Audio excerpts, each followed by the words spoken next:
دوستان 2 ساعت دیگه سال تحویل میلادی 2026 و اینجا توی تاجیکستان قرار جشن تحویل سالانه برگزار بشه. یه لحظه داشتم سر می‌خوردم اینجا برف بود.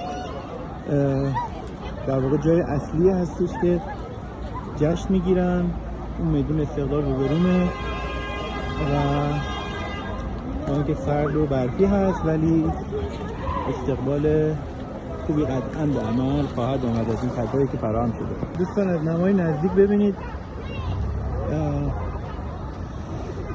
سیل مشتاقانی هم که برای عکس اومدن و برای فیلم و اینا داخلش هم حالا میریم به زودی.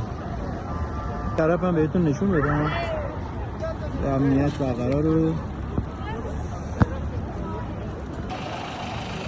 خب ادامه‌ش هم ببینیم.